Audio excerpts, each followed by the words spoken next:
What would I tell myself 20 years ago? Yeah, I don't regret anything, really. I don't think I would do anything differently. The reason why is you learn so much through your mistakes.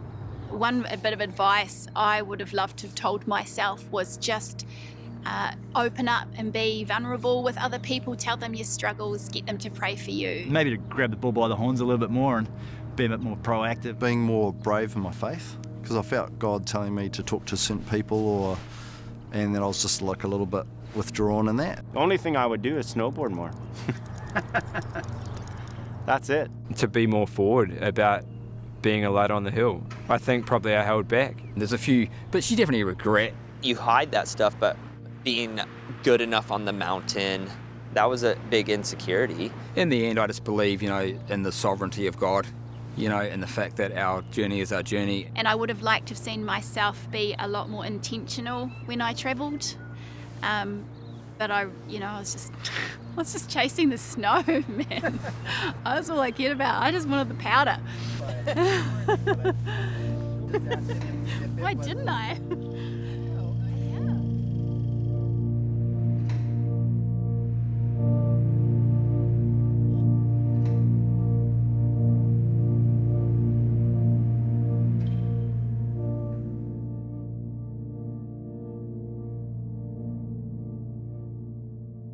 Instead of just being an individual Christian in the snowboarding community, how much better can we do things together? Most of the Snowboarders for Christ guys were spending time with Christian surfers back in those early days. Originally I was doing Christian surfers. I was hanging out a lot with Christian surfers. I was heavily involved with Christian surfers, but had a heart for the mountains and for snowboarding. 94, 95, that kind of time. It was about then that I met with the Christian Surfers guys officially to talk about it. So Clive Pedley and Brendan Hull both came and met with me just around the corner from where I was working at the time. I was working as a mechanic for my parents. It was really then that we solidified that they'd give me the backing and the support to set up SFC properly. My earliest memory is Ruben was a really good mate. So when I sort of came to Christ, it was, very much through Ruben. Didn't know Ruben until I met him at the surfing competition and we got talking. I think there was only about 3 of us. That's what I can remember, sitting down in his room downstairs talking about this idea of this snowboard ministry. So he had already kind of made that first contact, but my heart was in the same place as his, and just started this beautiful toxic relationship with Ruben Yeoman. There wasn't really any defining moment because we were developing what the model of SFC would be, because all we had to base SFC off really was what Christian Surfers was doing. For me, SFC started around 96 when I started meeting heaps of other snowboarders that were Christians, and then as I got more involved in the snowboard scene, I started meeting a lot of people that were doing stuff that wasn't healthy, and it was just such a contrast between the two lifestyles, and I just realised this amazing subculture within snowboarding needed to hear about Jesus, and I was one person, and all of my other friends were one person, but what could we do together? I got involved with SFC in 1997. I remember I met Toby. He was an exchange student. Ended up staying with the host family, which were Christians, and I didn't believe really. I was laying in bed thinking, what's going on in my life? I have so many times I should have died, and people always were praying for me, and I always survived. So I thought, okay, maybe God is real, and I have to thank him. Man, thank you, Jesus, for that I'm still alive. And I started confessing all my sins, and then I started tickling in my fingers, filling my whole body with a warmth and a love I've never felt in my life before. I'm like, whoa, what's going on? And I wasn't drunk or stoned or anything, which was unusual back then. And the next day I told my host, what happened? And she oh, that's normal. That was the Holy Spirit touching you. I'm like, what? What's that? And so I started going to church, and I met this guy, Tim. He gave his heart to the Lord at that stage, and we were going to the same church. He was a snowboarder, and we started snowboarding together. And then we met Dave Mollard while we were snowboarding. We drew up some ideas, wrote down our ideas. He put us in touch with Jane. I didn't really have any concept of what a ministry would look like. It wasn't until I started meeting some other people that had some good ideas that I went, that's a good idea. Then we heard about this girl, Claudia Lamb. She told us about internationalization of Christian snowboarders in Canada, and we're like, yeah, we're gonna do that. And Toby came up with this idea, this international Christian snowboarders thing. And then Reuben somehow came along into the picture and planted his vision for a Snowboarders for Christ. Heard that Reuben had started it, so we all just joined together. And he just carried something that I was like, yeah, this is something I want to do. And I could see something that I could do within that. So the whole SFC in Christchurch started then. First time I heard the calling towards SFC was 1997. I had shared the gospel with one of my friends on the chairlift, and he was not interested at all. And I was like, what gives, man? I did the thing. It was that day I came home, and I remember just feeling this burden for my friends, those guys there on the hill. I said, God, somebody needs to take the gospel to these people. Shred culture seems dark and selfish, self-absorbed, and I knew at that moment the calling started to be defined in my life, but I was still a lone gunman. And it would be about 5 years until I heard of SFC. Well, I met Reuben in 1996 and then got more actively involved with SFC in 1998. The partnership between YWAM and Snowboarders for Christ started when Troy was running school in New Zealand and went around Snowboarders for Christ groups promoting the school. So we had planned to do a board riders DTS. I found out about this YWAM school that was happening in New Zealand, and it was a surfing school, but they had decided to try and get some snowboarders to come out to it. I looked around some churches, and someone said go to do a surfers DTS and you might be able to go surf in Tahiti, and I was like, mate, I'm there. Wasn't really aware of the snowboarding aspect of that DTS. I was just thought, surfing. Me and Toby thought it'd be a good idea to go and do the school, and then that's where we met Bruce. So we had 5 guys, including myself. Troy Brostek was our leader, and then Toby the German, and Tim the Kiwi, myself, and Dave, Swiss Dave. We saw ourselves as people who could come help them, facilitate, and just serve them however we could. And then they were this whole team of workers. It was like the army had turned up, and they were there to help with the events that were just a little bit too big for us sometimes. Junior World Champs up at Cadrona, and we did all the catering and stuff for that. There was 120 athletes at that event. The whole crew that turned up to help out with that were all YWAM crew. Well, big ups to my boys from SFC. It's nice to have a crew that's just frothing on outreach that wants to come and help out. The founders were part of this first wave. They had this idea, they started this thing. It became this national movement of snowboarders who loved Jesus and who were trying different things. At the tail end of that first wave, these guys came in with YWAM. So I felt like my role was to help build up leaders that could go back into SFC. So that was more of a personal calling, but it also really worked in with what YWAM had as a mission statement as well. I felt I kind of went from more of a religion, knowing God, the Bible in my head, to a heart experience, a real Spirit of God experience, and yeah, really formed me in a lot of ways. And they sort of trained under those first guys. And it really just spread from there, People go back to their hometowns and carry the same heart for something, and it just grows. God just kept speaking to me, and I really felt that He wanted me to come back to Canada and start Snowboarders for Christ in Canada.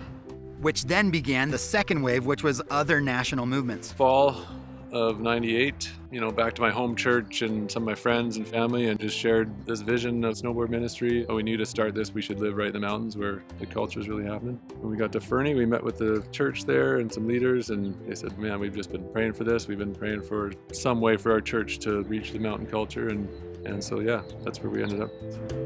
Probably first started getting involved in 98, 99. Kevin Grimwood, he was a grommet. I just finished high school, and I didn't do a great job of it. My life didn't really have a purpose. I actually ended up working at a supermarket earning absolute minimum wage. Even so, I saved up enough money over the summer to buy my first snowboard and met all the SFC guys and just started to get excited. 2001. I was working construction, not really happy. My brother told me about YWAM. I didn't even ask what it stood for. And when I got there, at first I was really bummed that I signed up for going to YWAM. Things changed my life, and I started noticing that I could do a lot more stuff in life spiritually. And then that's how I found out about YWAM snowboard school stuff. Then we started getting involved in going overseas, and that started to open up the door to people actually inquiring, and I think that's how Josh originally got involved. 2002, I had been surfing the net, found a newspaper article, said, there are these guys, Snowboarders for Christ, and I was like, whoa, these guys are onto something. Went into the office and I signed up for Canada and Victoria, and that's where Troy was, but I didn't know who he was yet, and so I moved out to Canada like 2 months after my school. And that's where it all started. So I bought a phone card. One day I got a hold of this guy and he said, oh, this is Ruben. What's going on? And so I just sort of blurted it all out and said, man, I have this calling. Can I be an intern? Can I learn from you? And he was like, no. We don't really have anything like that. We don't do internships. Maybe the best way for you to learn what we do is to come hang out with us in Japan. To be honest, it's the first time I've ever cooked anything like this before. That's not exactly what I was thinking for leadership training, but I'll take it. Bruce was like, dude, we should go to Japan. And I was like, really? And I was like, I'm not doing anything, man. I would totally go to Japan. And they, in a sense, imparted their character, their values. No one defined it like that yet, but we learned the art from those guys. Why are little jumps better than big jumps? It's not that they're little, it's just that they're better. Yeah. I'm Floyd. And I just upped it and went to Japan with him, and that's how I met Josh, Stock, you.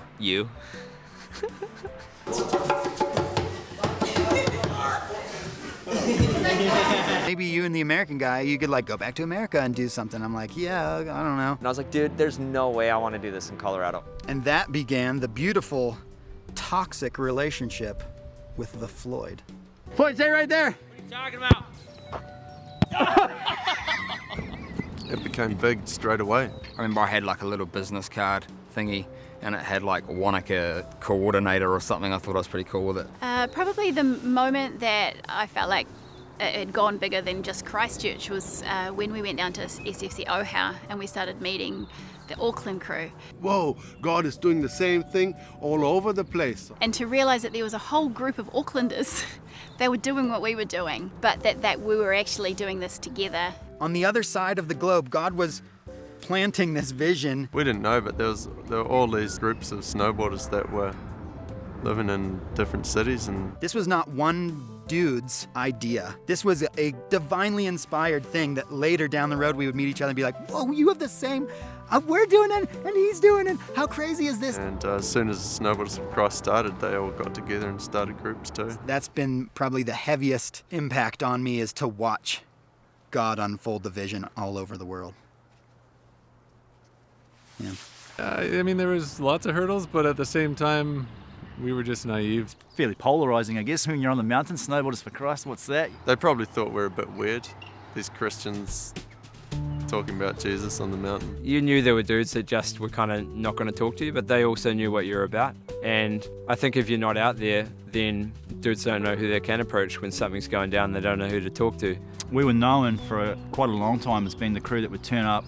We had cheese platters at the top of the half pipe and, you know, proper brewed coffee going on, and a lot of people knew who SFC were because of that fact that we were actually turning up and serving. They had a lot of respect for us. The church was like, this doesn't kind of fit into our mould and we don't really know what you're kind of doing, and it was just going to be too rad. But over the years, when they kind of saw how it was touching people and it was a positive thing, you know, they kind of supported more. When I came from New Zealand, it was a pretty loosey-goosey young organization. Taking the message to the mountains was kind of the extent of the vision. One of our themes was pray for snow. We'd always be praying for snow in New Zealand because it was so fickle. We just wanted to bring the message of Jesus to the mountains. That was our main focus. One of their main focuses was helping people get established with the local church. Started riding the T-bar with other people, not with ourselves, or get on the chair with some strangers, because on the chair they can't get away. So we told them about the Lord. It was pretty much from the beginning on just how to reach people. And that was fine for a couple of years. That's all we needed. And then as things started to grow, we started to get a couple more chapters in Canada where people interested, and they're like, so what is this? What do we do? And I'd be like, you just snowboard and you're a Jesus follower and, Snowboarders for Christ, man. And so it became kind of clear that we had to get those things that we just seem to know in our hearts just on the paper. At the end of the day, I mean, Ruben was probably the most keyed on to it, but we were all just winging it, really. Christian surfers really encouraged us to sit down and develop, what our calling was, what our mission values and all that kind of stuff were. So there's a bunch of us in Auckland that did that initially. And we produced a document about what our mission was and what we were going to do. We were able to get something down on paper, which meant we were really keen to do something. We said, let's dig into what these guys have written down and what was taking the message to the mountains. Now it is to be the light of Jesus in the shred culture. And it's actually the reason that we're making this documentary is because when we were reworking those, we were like, let's make sure we don't stray. If we're rewording some things and reworking some things for training purposes, that's great. But it's important to set these missional anchors to remind ourselves what is important and what the founders did say and why we grew in the first place. Structure wasn't in my bloodline. This is the foundation of the calling. This is what we have so much passion for, and this is what we can train other people to do. Still is not. I'm still trying to figure that out. I do a lot of Wikipedia on that. Is Wikipedia what you would use for that? Google would be. Yeah, I mean, as far as, transitioning out and stuff. 2004, I went back to Italy. I actually committed for 2 years at the Oxford base, but I didn't get any funding together, so I wasn't able to come back. Met my future wife and ended up in Italy. I just got a job and started work, so I didn't really have time anymore. Got married and then children started to come on the scene. By then I'd already mentored quite a few of the grommets, and it just kind of seemed to go in a direction where other people were picking things up. Yeah, it was a nice easy transition. I'd still turn up, I'd say, granddad's here kind of thing. Things got pretty informal after maybe Jane and Susie had stopped leading, and a few of us would kind of just print some stickers or do that kind of thing. Ruben was sort of making the call to say, maybe there's something different in the aspects of doing some overseas outreach. I carried probably the international role only because I'd probably been involved in it the longest, but I wasn't necessarily that focused on growing the thing that much internationally. And I think when we were over in Switzerland, Bruce took on the reins of doing the international thing. He had a really good network going on that he'd established really well. At least that's what it looked like from my side. Whether it's the truth or not, I don't know. I could just see that there was a next level for SFC on the international side of things. And Floyd and I then sort of trained under Bruce and some of those guys in that second wave. If I was to stay, things would probably kind of plateau and stay here, whereas if somebody with a different skill set and different level of ability to travel. 2013, Bruce handed off the international leadership to the board that we were working with and said, you're training leaders, you're traveling, take this thing to the next level. And it was time to step down. I see it as we're part of this third wave of sort of taking the calling and supporting these local movements all across the world. Oh wow, this thing really has gone out from that vague memory of sitting in Ruben's bedroom, sort of planning out a few things we could do and getting excited, to the fact that there's dudes all around the world running these SFC chapters. That really blows me away, and I don't think I've actually really considered the significance of that. It's actually quite overwhelming. It's quite amazing to see what God can do with a bunch of snowboarders. It would be lovely to be involved in ministry some more going forward, and that's something I want for my kids. I mean, I'm 41 now, and my kids are keen, and so I'd love to see them sort of pick some stuff up. And to see them grow up and carry that as well would be proud father moment. When you pause where I am right now and take a breath, if I look back over my life and the blessings, man, I'm just humbled, Just he's just always working. Yeah. And you look at all the grommets and I look at my kids and I'm just like, man, life is special and life is amazing. And you ask that question, why does God put us on this earth? Just experiencing this life is amazing. My life is blessed. It's blessed. As far as advice for different Snowboarders for Christ chapters, God's doing things through you that can affect other people, but also He's taking you on a journey and He's going to take you places you never believed were possible. But what you've got to do is actually just be faithful and stick with it. You need that passion and you need that zeal and fire to ignite other people. Keep God first and charge the little things. Be prepared to seeing what God can do out of the small stuff. If you make yourself available, Yeah, God uses you. Just let people see that you love the Lord and, love to ride. Nah, just to be real, yeah, just to live your faith in a real way, You've got to get yourself connected with others. And God never made us to live alone and to live out our faith alone. Be real bold, be really active about your faith, share Christ whenever you can, and be praying for those opportunities. People are really, really searching. It's all about God and people. It's not about, being the best snowboarder in your town or being the coolest snowboarder in your town, or it's about God and people. I think the only thing I would encourage him to do is just try to keep Christ focused. I mean, Snowboarders for Christ is supposed to be Christ focused. Don't look at SFC, look at Jesus. That's the most important part. Listen to him, and when it's time to go, go. Why Snowboarders for Christ? Yeah, that's a good question. It's a harder one to answer now, to be fair. Are you testing me? No, Is this a trick question? You go, come on, you should remember. I really wanted every snowboarder on earth to know who Jesus is, and how it was. It was a great time just snowboarding. And I thought, I'm pretty much just doing it for myself, just for the fun of it.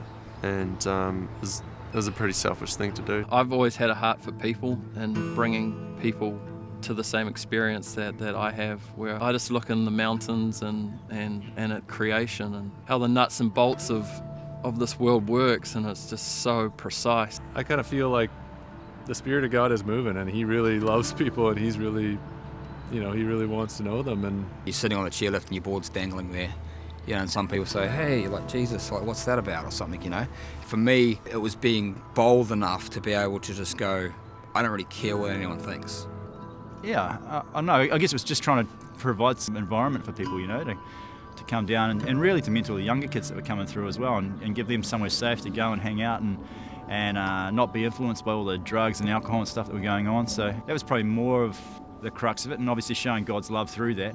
Because often when I was snowboarding, I wasn't with a bunch of cozy Christians. I was with, the crew. I just remember God just breaking my heart, and I would just cry, and I wouldn't cope very well. I just felt like God had given me a heart for these girls. I knew it was for snowboarders and skateboarders, and that there was just something deep in me that I couldn't really get out and put into words that made me want to connect with these guys and anything I could to really bring Jesus into a pretty dark world. I can actually make a difference in people's lives. They don't have Jesus, but I can bring Jesus. And if I have the courage to speak it out, then I can start influencing those people that God has put around me. My purpose was just, I felt anyways, was just to snowboard. And then when I became a Christian, these two things were just who I was. It was a part of my identity. I didn't know anything else. SFC for me was just pretty simple. I love the Lord, and I love snowboarding, and I just wanted to combine the two. Becoming a Christian, that kind of took over my identity, but it wasn't like these other things that I felt were my identity just fell away. It was more like they meshed together. So that's why I would say Snowboarders for Christ was why it was Snowboarders for Christ and not Snowboarders for Troy or whoever it was. It was more because these two identities came together, meshed, and I felt like that was more what I was called to do, was to let other people know that you could be a snowboarder, but most of all, you could be like a Christian and someone who believed in Jesus.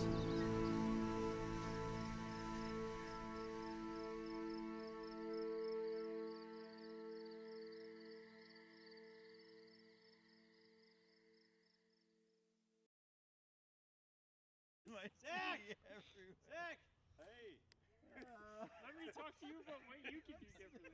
Yeah, I know. Oh, sorry, it's too low. Alright, let's do this. Come on, let's do this. Hey, if there's no snowboarding's not happening right now. Hey, Ruben, suit up, buddy. Suit up, mate. Why am I doing this job? Because we need you. You're more valuable. Your job is more important than anybody else. Why am I? Let's go. Come on, the corduroy beacons.